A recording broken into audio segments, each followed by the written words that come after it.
Dans ce journal, nous avons choisi de mettre en avant une opération exceptionnelle, la chasse aux rats avec un drone. Cela s'est passé sur le secteur de la montagne à Saint-Denis. L'objectif est de protéger nos oiseaux endémiques, notamment le tuit-tuit. Henri-Claude Elma est en direct dans ce 12h30. Henri-Claude, bonjour. D'abord, la première question que tout le monde se pose... Pour... souci, là, m'y entend pas où bien ici en haut. Nous les massifs lataniers, il faut préciser où ça nous les regarde des Yanou là-bas. On a la possession, le port et un petit morceau Saint-Paul. Le massif latanier, quoi qu'on a ici en haut. Et bien ici en haut, on a 11 paires tuit-tuit, un quart, la totalité tout tuit-tuit, ils vivent ici, La Réunion. Alors, si nous ne portons pas attention, quand ça va se passer, c'est que dans très peu de temps, on n'aura plus, parce que le rat, il mange le bon petit oiseau avant même, il sait comment se voler. Et pour tuer le rat, il faut mettre la poison. Mais comment on fait pour mettre la poison dans une forêt comme ça, autour de nous comme ça? Et bien, on a l'entreprise, DroneTech, la développe, la fabrique un drone exprès pour la CEOR. Une petite autres la fait des essais le début du mois, et la CEOR est bien content, et son responsable est là aujourd'hui, c'est Damien Fouillot.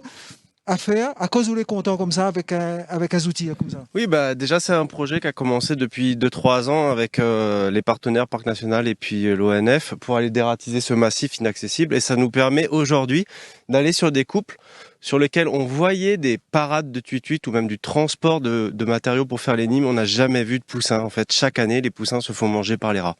Et donc cette année, on a un espoir.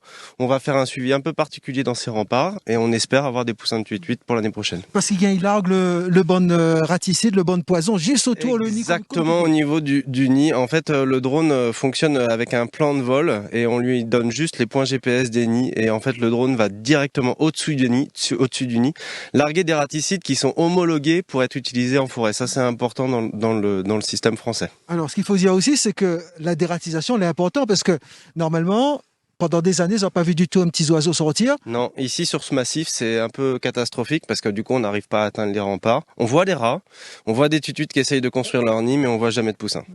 Mais ailleurs, ils ont fait mettre de la poison et du coup, ils changent la donne. Oui, alors la CEOR, ça fait quand même plus de 15 ans qu'elle dératise le massif. Aujourd'hui, on a plus de 1000 hectares qui sont dératisés. Sur des parties accessibles, on dératise avec beaucoup de bénévoles qui nous aident et on sait que ça fonctionne. Et ça marche très bien. Et on a beaucoup de poussins qui sont nés sur des secteurs dératisés.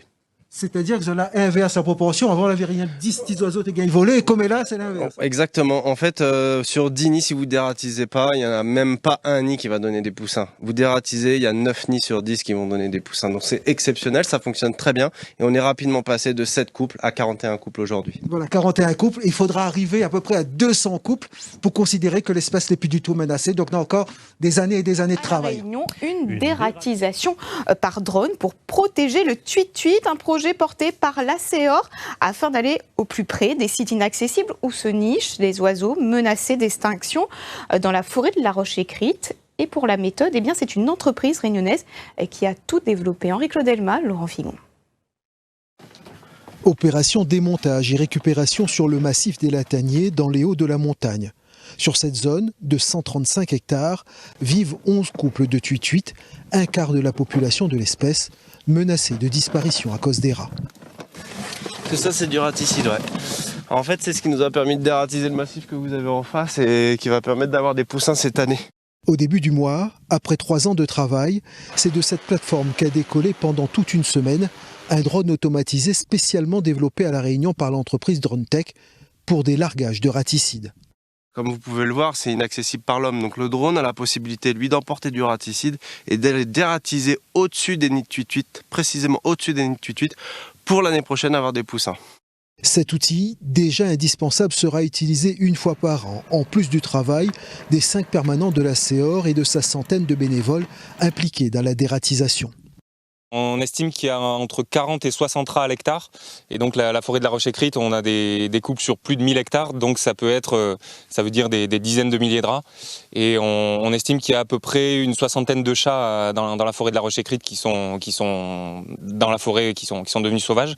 Et donc ça ne suffit pas pour réduire le nombre de rats qu'il y a dans la forêt. D'autant que le chat est aussi un prédateur des tuit-tuit.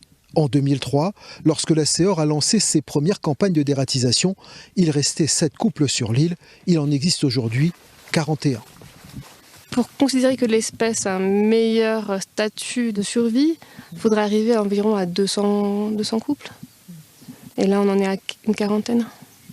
Donc ça veut dire qu'il faut encore... Il faut encore continuer nos actions de dératisation sur plusieurs dizaines d'années pour arriver à ce chiffre. La dératisation exclut les sentiers de randonnée.